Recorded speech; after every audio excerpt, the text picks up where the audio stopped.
ሰላም ጤና ይስጥልኝ ውድ የዩቲዩብ ቤተሰቦች እንደምን አምሽታችኋል? ሰበር ዜና የተሰሙ አሉ ምሽቶቹን እነሱን ወደ እናንተ ይዤላችሁ መጥቻለሁ። አብራችሁን ቆዩ።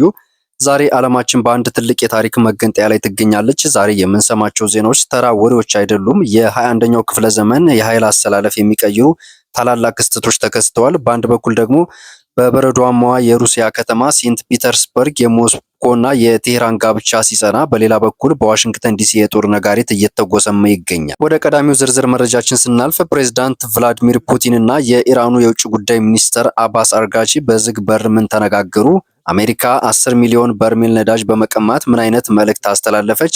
ሂዝቦላህስ አዳዲስ ጉዳዮችን ድሮኖች ወደ ጦር ሜዳ በማስገባት የእስራኤልን ጦር እንዴት እያደናገጠው ነው? ከሁሉም በላይ ደግሞ ትራምፕ ለኢራን ያቀረቡት ድንገተኛ የድርድር ጥሪ ከጀርባው ምን ሚስጥር አለው? ዛሬ በዚህ ቪዲዮ እነዚህን ሰፊ የሆኑ ሀሳቦች በዝርዝር እንመለከታለን። አብራችሁን ቆዩ። ወደ ሩሲያ ስንሄድ ሴንት ፒተርስበርግ በታሪካዊ የፕሬዝዳንታዊ ቤተ መጻሕፍት ውስጥ ድባቡ ልዩ ነበረ። ፕሬዝዳንት ፑቲን አባስ አርጋቺን ሲቀበሉ የታየው ሞቅ ያለ አቀባበል ለዓለም ትልቅ መልእክት አለው። ፑቲን የኢራን ሕዝብ ለሉዓላዊነት የሚያደርጉትን የጀግንነት የተሞላበት ተጋድሎ እያደነቁ መሆኑም ተነግሯል። ፑቲን ይህንን ቃል ሲጠየቁም ኢራን እንደ ተላላኪ ሳይሆን እንደ እኩል ተዋጊ አጋር እያየቻት መሆኑን አረጋግጣለች። ሚኒስተር አርጋቺም ለፑቲን ሲናገሩ ቴህራን የሞስኮ ድጋፍን በጽኑ እየተሰማት ነው ብለዋል። ይህም ማለት ደግሞ ኢራን በአሁኑ ሰዓት ከምዕራባውያን የሚሰነዘርባትን ወታደራዊ ስጋት ለመመከት የሩሲያን የደህንነት ዋስትና አግኝታለች ማለት ነው። ግንኙነታቸው የከፍተኛ ደረጃ ስትራቴጂካዊ አጋር ነው ሲሉም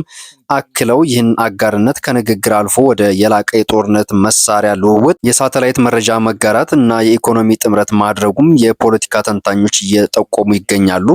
ሩሲያ በመካከለኛው ምስራቅ ሰላም አመጣለሁ ማለቷም ደግሞ አሜሪካን ቀጠናው ለቃ እንድትወጣ የማድረግ ድብቅ እቅድ እንዳላትም ያመላክታል ሲሉ እየተገለጸ ይገኛል። በሌላ በኩል በባህር ላይ ትልቅ ድራማ ተከናውኗል። የአሜሪካ ባህር ኃይል 6 ግዙፍ የኢራን ነዳጅ መርከቦችን በኃይል አግዶ ወደ መጡበት እንዲመለሱ አድርጓል። 10 ሚሊዮን በርሜል ነዳጅ ይህ ቀላል ቁጥር አይደለም። ኢራን ይህንን ነዳጅ ሸጣ ልታገኝ የነበረው በቢሊዮን የሚቆጠር ዶላር በአንድ ጀንበር ከእጇ ወጥቷል። የአሜሪካው የውጭ ጉዳይ ሚኒስተር ማርክ ሩቢዮ ለፎክስ ኒውስ በሰጡት ቃል በቴህራን ላይ ከፍተኛ ቁጣ አዝሏል። ሩቢ እንዳሉት ኢራን የሆርሙዝ ወሽመጥ ክፍት ነው ስትል የራሷ የሆነ የተዛባ ትርጉም አላት። ወሽመጡ ክፍት የሚሆነው ከኛ ጋር ስትተባበሩ፣ ፍቃድ ስትጠይቁና ክፍያ ስትከፍሉም ብቻ ነው። ካልሆነ ግን እናፈነዳችኋለን የሚል ድብቅ መልእክት እንዳለው ገልጸው ሩቢ አክለውም ይህ ዓለም አቀፍ የውሃ መስመርን ኢራን ማን እንደሚያልፍ የምትወስንበትን ስርዓት አሜሪካ በፍጹም አትታገስም ብለዋል። ይህም የሚያሳየው የሆርሙዝ ወሽመጥ በዓለም ኢኮኖሚ ላይ ያለውን ትልቅ ተጽዕኖ ነው። ጦርነቱም በባህርና በዲፕሎማሲ ብቻ አይደለም። ሂዝቦላህ ትላንት በአልታይብ ከተማ በእስራኤል ወታደሮች ላይ የፈጸመውን የኤፍፒቪ ፈርስት ፐርሰን ቪው ድሮን ጥቃት የሚያሳይ ምስል ለቋል። በጥቃቱ አንድ ወታደር ሲገደል ሌሎች 6 ቆስለዋል። እነዚህ ርካሽ ነገር ግን ጉዳይ ድሮኖች የእስራኤል ዘመናዊ መከላከያዎች እየፈተኑ ይገኛሉ። በዚህ ሁሉ ፍጥጫ መሃል የኢራን ምክትል ፕሬዝዳንት መሐመድ ረዛ አሪፍ ምዕራባውያን መርከቦቻቸውን እንዳያልፉባቸው እየለመኑ ነው ማለታቸው ትልቅ የፕሮፓጋንዳ ድል መሆኑም እየተገለጸ ይገኛል። አሜሪካ አዲስ የድርድር ጥሪ ማቅረቧም አባስ አርጋቺ አረጋግጠዋል።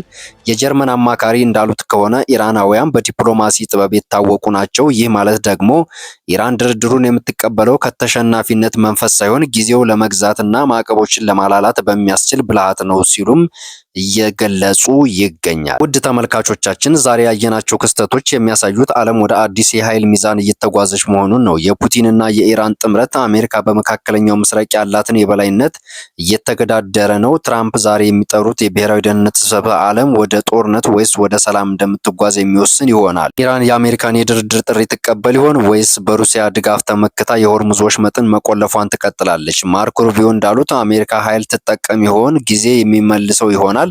እናንተስ ምን ትላላችሁ? አስተያየታችሁን ኮሜንት ላይ አስፍሩልኝ። ለዛሬ ያዘጋጀነው ሰፊ ትንተና ይህንን ይመስላል። ቪዲዮውን ከወደዳችሁት ላይክ በማድረግ ሰብስክራይብ በማድረግ ቤተሰብ ሰላም ሁኑ።